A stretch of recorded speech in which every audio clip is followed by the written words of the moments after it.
I actually do think it's important that you're just proud of your kids for who they are. So they don't think that they have to do X, Y, or Z to make you love them, to make them proud of you. I think what you and I are talking about is actual self-esteem instead of manipulated self-esteem. Yes. The only way you'll get self-esteem is if you know you're actually good at something. Yeah. Like, I don't think everyone can be an all-world Hall of Fame X, but I'm sure right now someone's an accountant who could have been one of the really significantly top 5% auto mechanics. You know, you talk about it, and I talk about it a ton, taste things. This is the GaryVee Audio Experience. Vayner Nation, I'm pretty sure what I'm about to say is true. The gentleman that is joining me today is probably the guest that has most been on my podcast in the history of my podcast. I think this is the third time he's on my podcast. I've been on his once. I don't think I have a 3-time podcast guest. If anyone thinks they are, please email me and I apologize. But the reason is, this is one of truly my favorite individuals that I've come across in my almost 30 years now professional career. I like him. I like what he stands for. I like how he goes about his business. And he's got a new book. When the team reached out and said, hey, Rye, podcast, what do you think? I said yes, and it's just as easy as a yes as it comes. I'm excited to know what the new book's about. I'm excited that he's in person and not on Zoom, because that's always an extra good element. And that's all I got to say. So, Brian Holiday, how are you? Dude, it's always good to see you. You good? You're the best. Yes, of course. You've decided not to age. Something that I noticed as soon as you walked in, I'm like, this motherfucker looks the same every time I see him. I guess. You too, though. You too. Get out of here. I got the grays. But it's a dignified Thank way. you. I do feel a little bit more significant. Speaking of significance, I know that you won't write unless you've got something to say, so let's get right into it because we don't have a ton of time. 1 page a day, a piece of timeless advice that makes you better at what's obviously your most important job, which is being a better parent. I love it. So, the Daily Dad. Yes. 366. There's a leap day. Is there? Yeah, well, of course. So when the Daily Stoic came out, I knew nothing about this medium, the idea of like a 1 page a day book.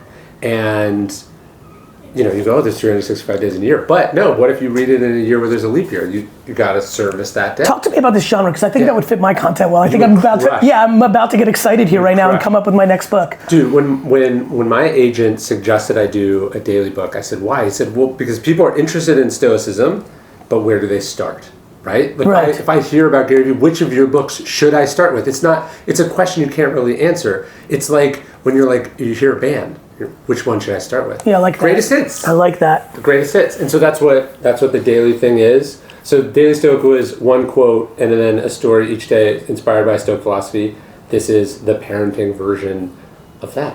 Daily Stoic sold almost 2 million copies now. What's that? The Daily Stoic has sold almost 2 million copies now. It's crushed. Good for you. Which I never would have expected. Went viral. Went totally viral because there's something not just about reading 1 page a day, but reading 1 page a day every year. So books that you can return to over and over again are really, really powerful. I love that. And there's this Stoic idea that we never step in the same river twice. So the page is the same, but we're different. 100%. And I think it's the biggest. People ask me all the time, why do you continue to make content? And I'm like, because I don't know if this is going to be the day where, even though I'm saying the same 17 things, I'm saying them in different contexts. I'm speaking about current events, so it might hit a different about AI or blockchain or TikTok that was different than Facebook or search engine optimization. But I know that today might be the day. And by the way, I know that because I get dozens and dozens of emails and DMs every day saying today was the day. I've been hearing the same shit about patience. I have no idea why this YouTube short got me, but it finally clicked. I was talking to one of your content guys and they were like, Gary says, I forget the number, that they're like, Gary says X things. He has like, this is the things that you do, but you do them when you're traveling, different places. The question's slightly different. What's happening in the world is slightly different. And that's the same idea. That same piece, you've been doing this one riff for 15 years now, but because of what's happening in the world, because the minute the algorithm serves it up, it suddenly resonates with someone. Also, because there's this great expression, when the student is ready, the teacher appears. 100%. So that you've been doing the same content, but the person wasn't ready to hear it. And what's been really fun for me in this last 3 to 4 years is I've sensed very clear self-awareness shifts as well. For example, in my last book, I spoke about having a real vulnerability around candor. So I didn't even know to talk about candor 10 years ago because I hadn't gone through the journey of the gray hairs of recognizing, whoa, this is one of my kryptonites in a world where I have a lot of success and a lot of happiness. Oh shit, most of the things that have not gone well for me professionally and personally was my inability to be candorous out of not being interested in conflict, which threw everyone for a loop that didn't know me, because on stage, in podcasts, I can be very kind of direct and candorous, but in real life, when I love someone, my teammates, people I love, it was hard for me because I always thought that it made people scared, and so I had to go through my own journey, so that becomes a part of your content. So for everyone listening, we have our things we believe in, but then we also have our life journey, which can add things to the repertoire. My wife said something to me the other day that's related to that. I wonder what you think. She said, we're being too nice and we don't have any room left to be kind. I think what that is like, she's probably defining that as the nice facade as an overreaction to the pressures of our society being quite not cordial. We've lost civility. People don't know how to have a civil disagreement. We've got into full 6th grade mode. Yeah. Every single 40-year-old is 6th grade now. We just make fun of each other on social media. It's absurd. It's devastating. And I think I understand exactly what your wife is saying. It's you know, where I think she's going is sometimes telling someone the truth is the nicest thing you can do for them, but we're also politically correct if we're overly affected by the meanness in society.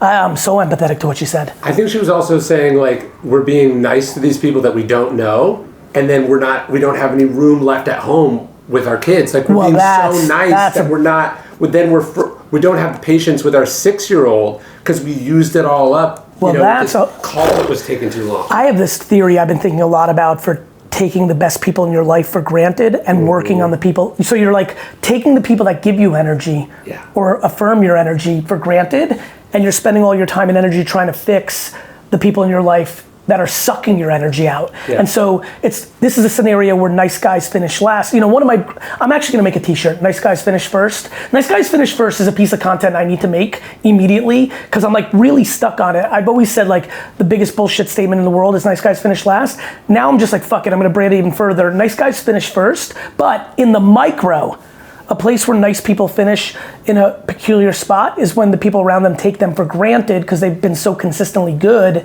And you know, it's like one parent versus the other, one sibling versus the other, one relationship versus the other. At work, you're spending so much time trying to fix the bottom 20% instead of putting the energy on the top 20%. There's a lot of that. Well, I was thinking about this, like, think about all the nonsense we put up with. Like, we'll listen to someone's boring story, we'll pretend to be interested in this or that, and then our kid wants to talk to us about some video game, and we're just like, I can't. It's so, like, such a good point. We'll fake it with people who don't matter. And then we can't will ourselves to be interested or to put it in with the people who really do matter. Boy, do I love that. It's taking it for granted. Yeah. You're taking your child for granted versus being civil in society because you want to stand up civility in a time where it's not. It makes so much sense. Let's get into the book. Yeah. So you went a little more, so when I hear 2 million copies, Daily Stoic, that can work for everyone. Yeah. You went with the Daily Dad. Yes. Instead of the Daily Parent. Yes. Talk to me through that. I decided to... Because I know you. Yeah. And when I say this, everyone at home, when I say I know you, I've known O'Brien for a long time.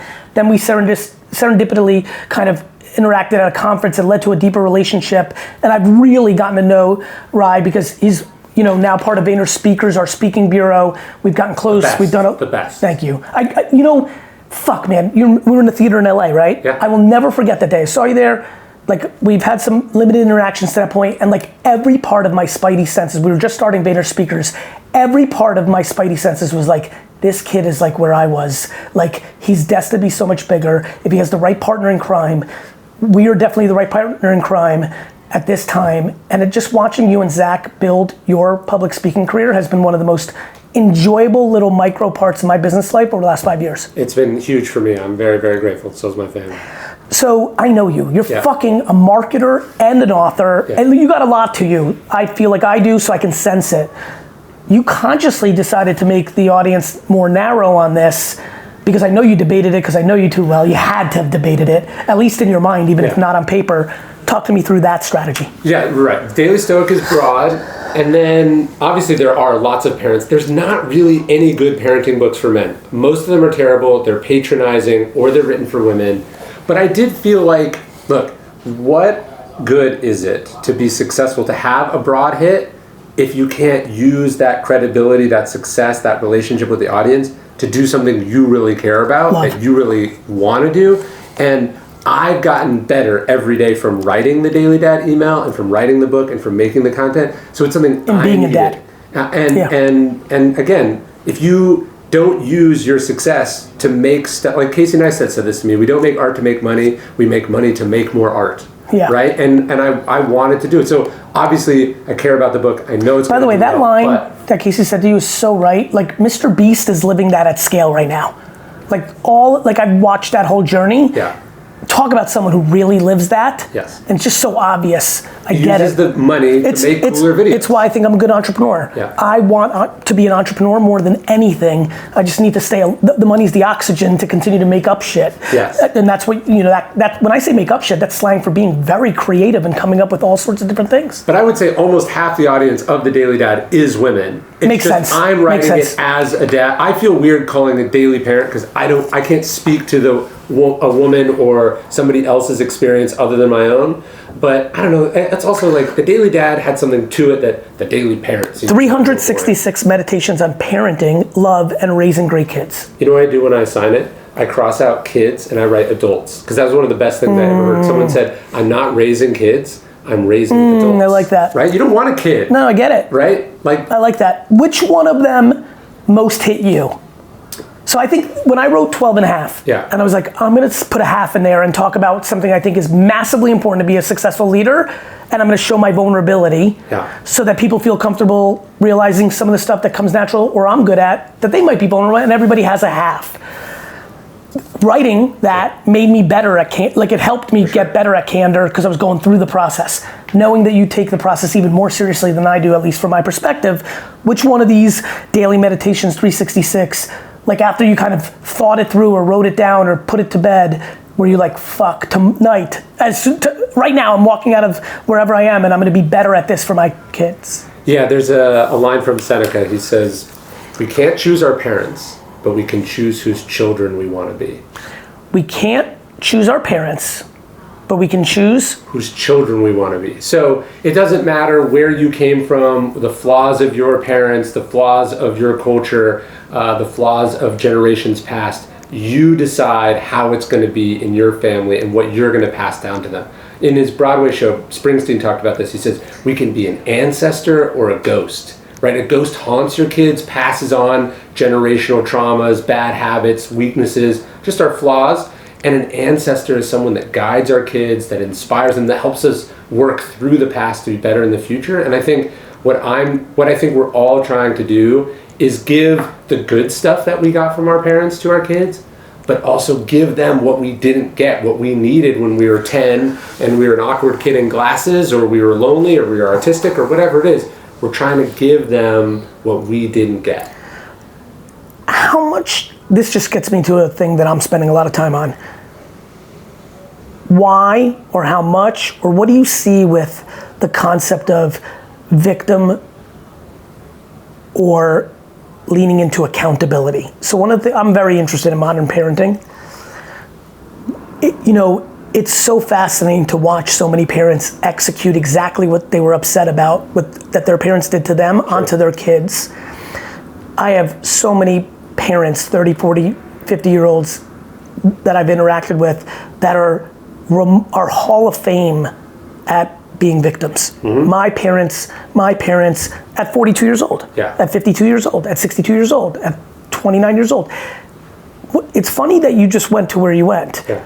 Where do you sit on like the modern world's lack of being in love with accountability and realizing they can control this? Look, the essence of Stoic philosophy is the idea that we don't control what's happened to us, but we control how we respond to what's happened to us. So what happened to you might have been unfair, it might have been awful, it might have been unjust, it might be something that haunts you to this day, but it's still on you to decide the end of that story, where it's going, right? So when I go to therapy, when I read books, when I have conversations late at night with my wife, when I'm thinking about stuff, working on stuff in my life, it's about being better and doing better.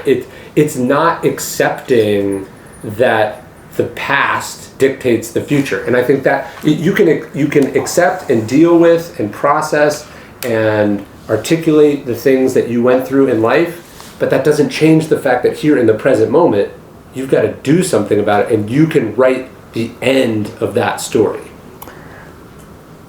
How much do you think the judgment of others dictates people's inability to like change that perspective? I mean, isn't that the real problem with parenting too, is that everyone is thinking about what the other parents are doing and not what they think is right or what's important? That's everything. Yeah. To me, the keeping up with the Joneses and the judgment of the Joneses is the thing I think about every day. Yeah. Like I am crippled by how many people continue to wake up tomorrow and do a lot of things singularly based on 3 to 9 people's opinions and not their own opinion about themselves and their wants and needs, which is why I continue to talk about this concept of spending time with the elderly that are not your grandparents, because you really start to get a perspective of regret that I think if you had that perspective, you know, it changes everything. I think a lot about like, I wish I knew what I knew now. Like everybody's life would be better if you were at 18, understood everything you would feel at 38. Yeah. You'd be more patient, you'd be more like, you'd be different. And so I think one of the ways to get that is to get wisdom from others. And yes, I think it's the whole fucking thing, right? I know this woman, her name is Dolores, she's 94. I call her my grandmother. And I was talking to her the other day and she was telling me her big regret was that when her kids were little, she took pride in how clean her house was. And she said, people used to come over and go, it doesn't look like you have kids. And that meant something to her, right? And now we do this, like, we look at influencers. And was her point that she didn't let her kids have a little room to play and get dirty? Her point was how hollow that seems in retrospect, right? Yeah, of course. Like, let them color on the walls, make a mess, have fun. Yes. Today, people are going to be looking at Instagram reels and they get a false version of what people's houses look like. They don't realize that just out of frame is all the same toys that are on the floor in your house. And so when I look at my house, I want it to look like I have kids, because I do have kids and they're a central part of my life and existence. And I don't, and so when you talk to people who are older who have been through it, you can get perspective. There's this great expression that any fool can learn by experience. We want to learn from the experience of others. And talk to people who've been through it, who are way on the other side, and you realize a lot of the things you're valuing as a parent, things you're feeling guilty about as a parent, things you're comparing yourself to against in other parents, they will not matter to you in the end. Not only will they not matter, they may dictate your behavior to something that actually creates the real vulnerability. Yeah. My argument is like, of course. Yeah. Think about when you're 17, what you care about. Grades, like a pimple on your fucking forehead, like what car the other kids got, like college, like all of it at 38, you're like, what the fuck? Well, what do you think's gonna happen with kids? It's gonna be the same game. Yeah. And you know, I think that the thing that I'm spending a lot of time thinking about is like, what are the do you touch on in the book some of the modern dynamics? I'll give you an example. I'm really worried about 8th place trophies not because I want to be mean to kids, because I think we've taught a whole generation that merit and the truth is not real, and then they get into the real world and they're struggling because they've demonized losing. I think the concept of demonizing losing is very, very dangerous, because then you're scared of losing, and life is tons of micro losses, and the quicker you can get adapted to it. I do see a very big correlation of people as elders being comfortable with micro losses. And I think when you take away micro losses, like, it's okay if your soccer team sucked. It's okay. Yeah. Like, and we try to do these things to protect, and then in essence, it's like, you know, bubble babies and they get sick all the time, right? Or like zoo animals don't do well in the wild when you let them loose.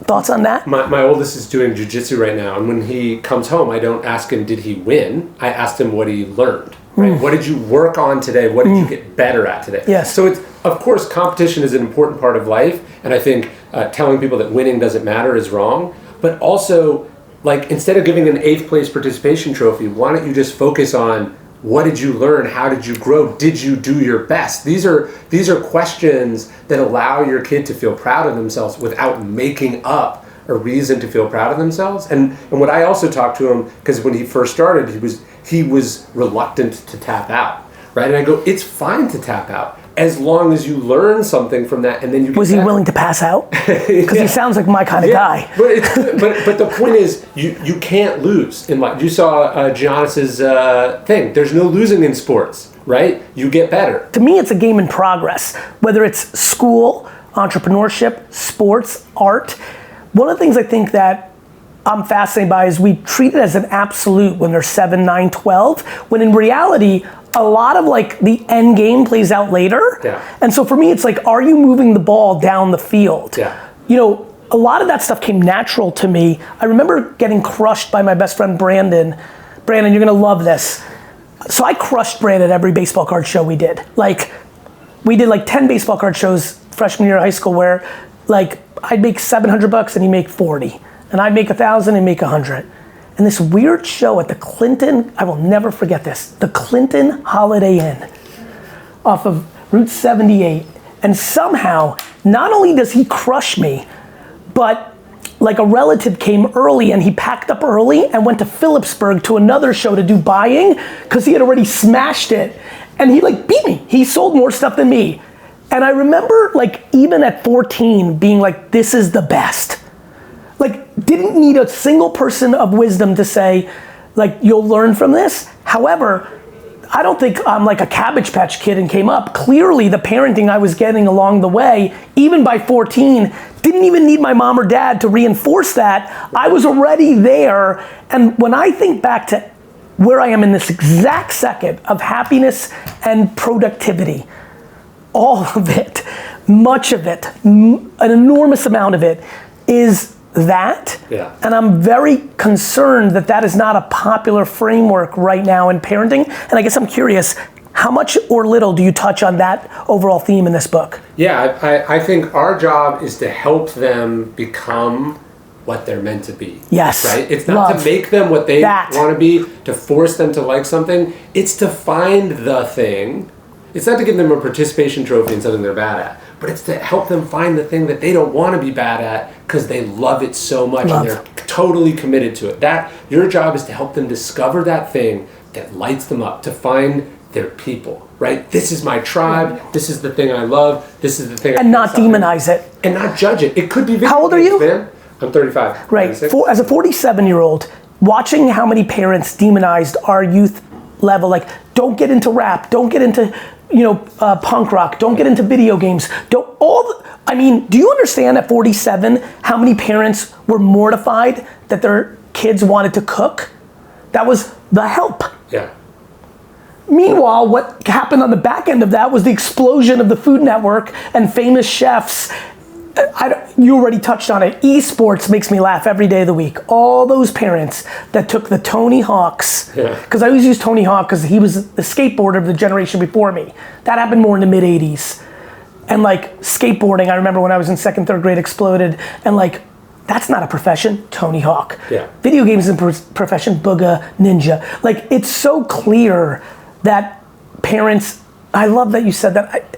I really hope we're getting closer to not the doctor, lawyer, engineer, go to college, or not be Roger Federer or Shaquille O'Neal. Because the sports, by the way, one of the things that concerns me is the sports parents are now making their kids pick one sport by 3rd grade because they have a delusion that they're gonna be a fucking Parents, every one of you that are listening, none of your kids are gonna be pro athletes. None of them. Promise, if you're listening right now, 0. And by the way, if you actually have that happen, hit us up for VaynerSports. But like, it's 99.9%. And so back to your point, there's kids right now in 4th grade that their dad is forcing them to pick a sport, even though they like playing football, basketball, and baseball, because the dad's delusional and thinks if the kid picks one right now and puts all their efforts into that, they'll be a professional baseball player. And meanwhile, they're gonna have to get Tommy John surgery by 9th grade or whatever. It's insane. You should cultivate a range of interests. Expose them to a variety of things, take them all over the world to every possible thing, have no judgment about it. And by the way, when people hear this, I apologize, Ryan. All over the world can be done virtually. Yes. A lot of people are like, all over the world, I don't have that. You're right. But with the way the internet works now, take them all over the world. Yes. Get into Wikipedia, get into ChatGPT, get into YouTube, and show them the world. And show them the videos. And when they find the thing that lights them up, your job is to encourage that, facilitate it, give them the kinds of lessons that allow that to be their thing. What is the Robert Greene calls this their life's task, right? Your job is to help your kids find their life's task. And that might be something that makes no sense to you. That might be something that's scary to you, that's weird to you. Might be something your parents, the grandparents, think is stupid, which is killing a lot of parents that are listening right now. Literally, their mom and dad is still dictating things to them because they're in that framework. I see that. The amount of DMs I get, like, Gary, you know, because the things I talk about, Gary, I think I agree with you that my son should not go to college, but like my dad is like a professor at Yale. I'm like, what does that have to do with anything? Well, we talked about comparing yourself to other parents. When I dropped out of college, my parents took it extremely hard because I was the first of any of their friends' kids to do such a thing, right? And the funny thing is, the thing they were so alarmed about when I was a teenager, that I was spending all this time in my room on the computer, that's what I do now. That was me finding my thing. And if they had taken a little more time to understand it and connect with it, it wouldn't have been as scary for me to drop out of college, because they would have understood it and they would have seen what I saw in it or what it did for me. While I'm on this subject matter, the biggest thing I get hit up by parents is like, hey, my son's like you. Let me give you the answer. What my parents did, exactly what my mom and dad did, what Ryan said, which is why I'm a happy person and successful at what I do. They said, okay, Mr. Bad Grades, this is what they said to me at 14. Now that you've proven that you're not gonna have a life based on the ease of academia, they didn't say it this articulately, by the way. They said, you will now work. Yeah. And a lot. Like, cool, you wanna be an entrepreneur? You wanna you will work and work and work and work. And so I think the mistake a lot of parents are making in my DMs right now is like, oh, my son's an entrepreneur, but they're like paying for the kid to stay at home at 20 years old, lay in their bed. Yeah. Make them, like, this is back to nudging in a direction to find. Sometimes that comes also with tough love. It's not just like, oh, you love painting with spaghetti? Amazing. No. There's also like, hey, if you're gonna paint with spaghetti, you're gonna need to figure out how to sell your shit. You're gonna have some long, hard days. Like, you're gonna have to teach work ethic. One of my favorite stories in the book, Malcolm Gladwell was talking about, you watch an athlete and they bounce around from team to team to team, and then finally it clicks and they're amazing. And he's like, these are multi-million-dollar assets, and the team can't figure out how to get them to be what they're capable of being. And he's like, but they try everything. They performance coaches, experts, they try different rotations, nutrition, they train them, everything. And eventually, in the right circumstances, at the right moment, when everything aligns, it's explosive. And he said, your kid is same thing. Why can you not give your kid that same thing? Understand that just because they're not thriving in this environment doesn't mean they're not capable of thriving. It means you have to find a new environment, new circumstances. You also have to be patient, and you have to believe in them, and you have to root for them, and eventually it will happen. But you, by making them feel guilty, they don't like the judgment from the other parents, brother. I know. Your parents knew you were talented already.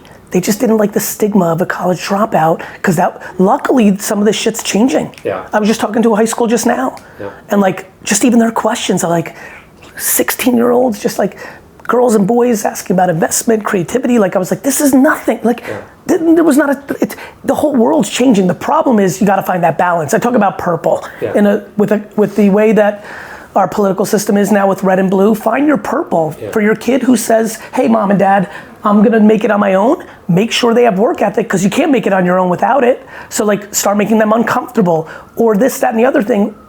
But like, and not have delusional conversations. Bill Belichick ended up not being a good football player. Yeah. He ended up being a lucky coach in the right circumstance with an all-time great quarterback. Or he'll prove over the next 5 years he is the greatest. We'll see, Bill, we'll see. He said something once where he looks for coaches and players that played D3, right? Because they played because they fucking loved it. They loved the mud of it. They loved the pain of it. They loved the grind of it. That's what you want to. Back to the book. What else do people need to know about it? I make a big distinction between having kids and being a parent.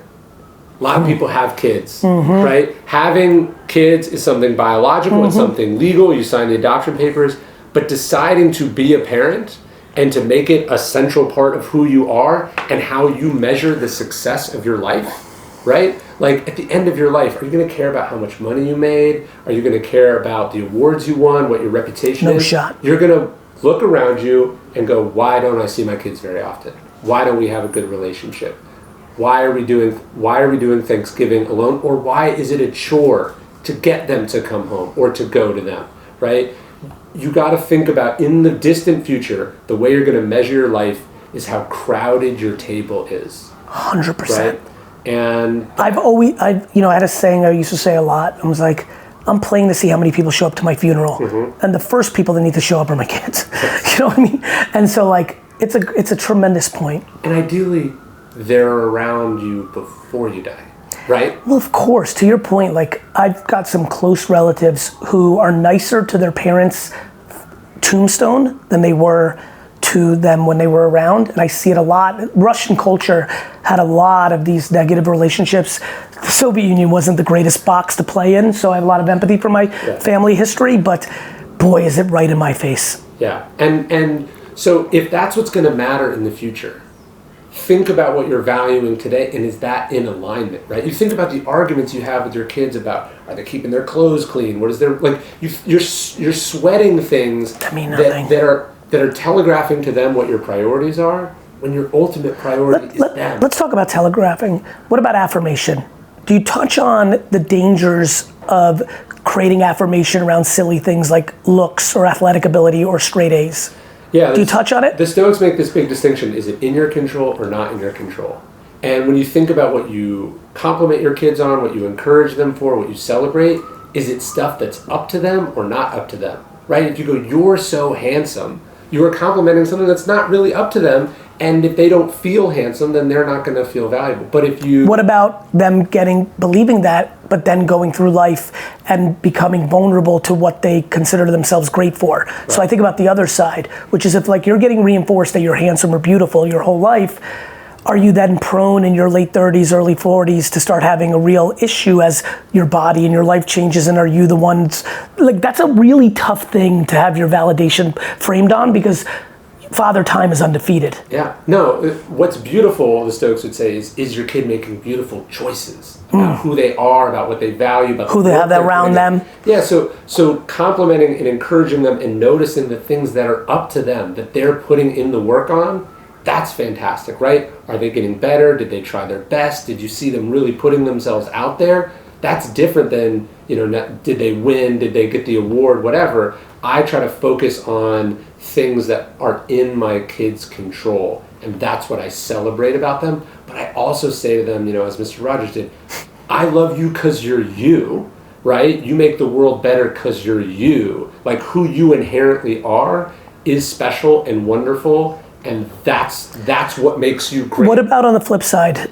Do you touch on, in a world of all this awesomeness, when they fuck up? Yeah. Do you talk about candor with kids, or does the book touch on holding your children accountable in not creating a delusional framework that they're the best and they can do everything? Yeah, look, we all make mistakes, and I think that's something we need to do better as parents, right? Like, when you lose your temper, or when you're distracted, or when you break your word, how quick are you to go, you know what? I screwed up, that's on me. That doesn't mean I suck, right? That means I was... Sucked for 1/100 of a second. Yeah. Or it's a micro stink instead of suck. And then you're giving your kids permission to see themselves as distinct from the bad decision they made, the thing they got arrested for, the thing they failed math class for. You made a bad decision in that circumstance. That's in the past. So are you going to make better decisions now? Are you going to be closer to who I know you're capable of being? Are you going to make amends with the people you hurt? Yes. Are you going to get back on track, back in the groove of it? Because I know that you can, and that's what I love about you. Do you touch on something I found fascinating when two parents who are listening right now are not fully aligned, and they play a ping pong of pulling from too far of an opposite direction instead of one of them seeing it and coming to the middle? Yeah, I think, there's this thing where you got to back your spouse, right? But what if your spouse is the one who's having a bad day, who's frustrated? And I don't think you do your kids any favor by gaslighting them and going, no, mom's being totally reasonable here. When you can pull your kid aside and go, look, I think she's frustrated in this instance. Or she's mad about that other thing, which is why this is happening. This is why this is such a big deal. Do you think parents have an opportunity to talk more grown up with kids? What's your hot take on that? I do, and that's what I do too. I try to. It's a balance, but I try to apologize. I try to explain what's going on. I try to explain where my weaknesses are, where my flaws are, because I want to show that they're going to see some of themselves in me, of course, and they're also going to come to understand what it means to be an adult through me. What about when your kid just has the DNA of like a bad uncle, And it like had nothing to do with your accountability, like because Uncle Johnny was and they took their DNA. Like what about really molding some of their bad I'll tell you where I get triggered, even the energy I just had the last 2 seconds. I just don't like being mean to people for no reason. Sure. And of course that comes from insecurity and you could talk it through, but what about like understanding that actions have ramifications and things of that nature?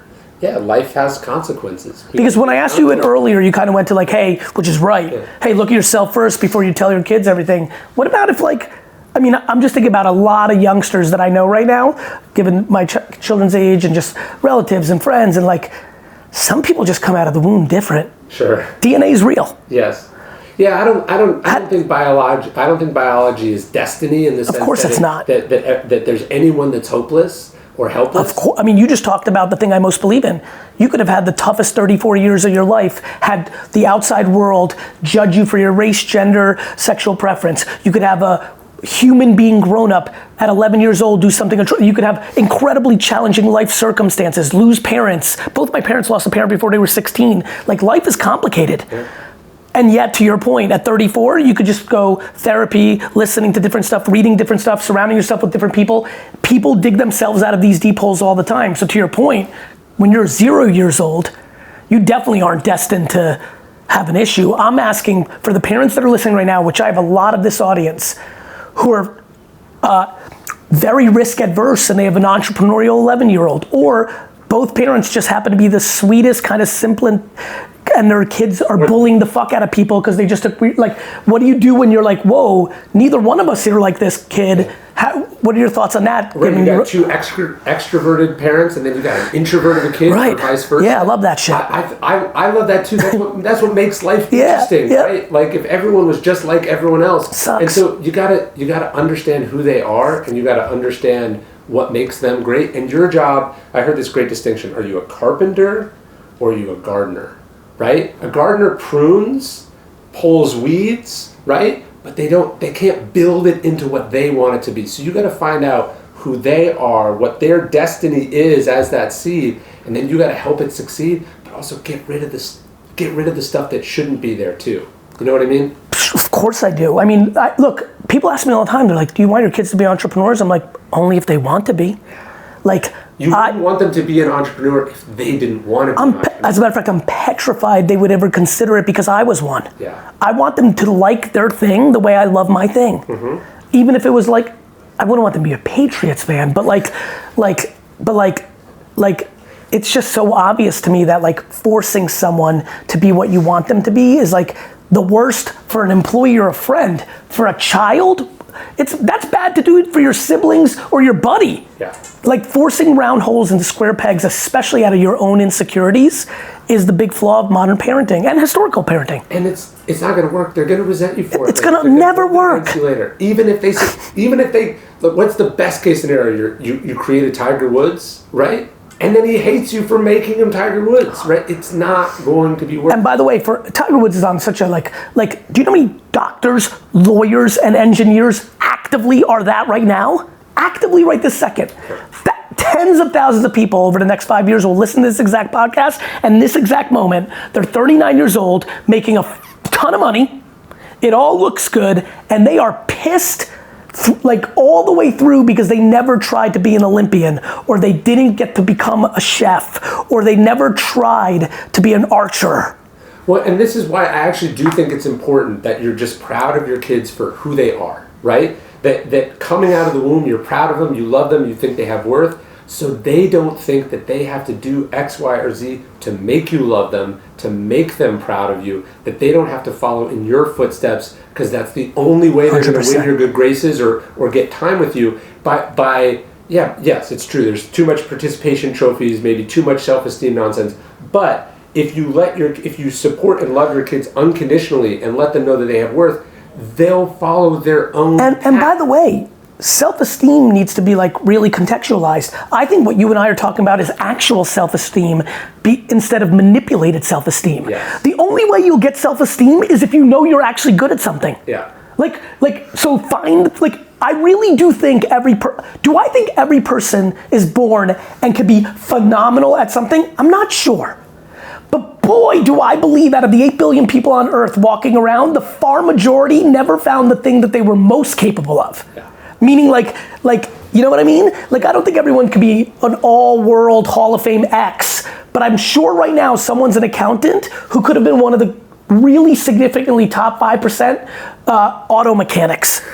Like, we're just not exploring. You know, you talk about it, and I talk about it a ton. Taste things. Yeah. We're creating more frameworks to letting kids taste things. And the funniest part is, if you just watch your kid, you don't even have to do this work, everyone. Yeah. Ironically, your kids will show you. Yeah. Somewhere between 8 and 15, they're gonna start gravitating towards interests. They're showing you in their face that they think carpentry is amazing, or they wanna be a lawyer. Like, all you have to do is be open to what they're telling you. And by the way, you said something powerful. When you were just talking right now, I was like, right, every parent loves their kid to death at 6 months. They haven't done shit yet except poop, right? Yeah. Like, but you fucking love them. Somewhere along the way, you start creating expectations. It becomes conditional. Of course, and all based on your own fucking bullshit insecurities, worrying about what your neighbors think if your kid's going to a fucking Ivy League school, or how many goals they scored in fucking lacrosse. You fucker. No, and it's not going to work. Ever. It's not going to work. And look, they might become a powerful lawyer or a great whatever, but if it doesn't mean something to them, it will feel empty and meaningless, and they'll find some way, as Tiger Woods ultimately did, to act out, to undermine it, because they weren't doing it for them. Boy, do I believe. Let's wrap us up. What else should we touch on in the last couple of minutes here? Anything we didn't touch on naturally in our flow? I think we crushed it, man. We always just talk. Yeah. You know, like, I always feel like I always love this because it's always so different, because I really enjoy talking to you, because I do think we share a lot of views and we have different tweaks and turns on it, but like, you know what I love about you and what I loved about this conversation? I hope everybody understood, this was a massive conversation about love. You know, such good intent. This is so powerful. The last thing, you know, you talk about, you're gonna die. Yes. People need to realize the shortness of life. That doesn't just apply to you, that applies to the people you love also, right? Yes. No one's here forever. We don't know how long we have with them, they have with us. The other thing about kids is, growing up is a process of dying. You'll never be a 2-year-old again, a 3-year-old, a 4-year-old. Cool. And so you've gotta, you can be so busy as a parent, you're rushing through things like bedtime. You're like, it's gotta take this window to this window. And you're rushing to what? Answer fucking email to catch some Ted Lasso. To stream which by the way, I know you need parents, like, we all need escapism. But to your point, I'm already in it. Like, there's no time machines. Yeah. For everybody who's got a 15-year-old right now, just think for 1 second, how much should you pay for them to be 6 again? For a lot of people, they might say, nah, fuck it, I'm happy. But like, for a lot of us, it's like, fuck, those are special times. I can tell you right now, all you girl dads, like, shit starts happening at 12, 13, 14, 15, 16. Friends become their world. They start becoming a woman, and mom like, all of a sudden, that little 6-year-old that wanted to cuddle with you all the time, like, you won't see them for a decade, according to parents that are ahead of you. That blows. You're rushing through the thing you're going to miss more than anything. 100%. 100%. I hope this brought some value to everybody. Please go out. Is the book out? Yeah, comes out tomorrow. Book is out by the time you're listening to this. You know how to find him. It's all on Amazon. Just search or the other platforms. The Daily Dad, Ryan Holiday. Always a pleasure. Dude, thanks. Love you, bro.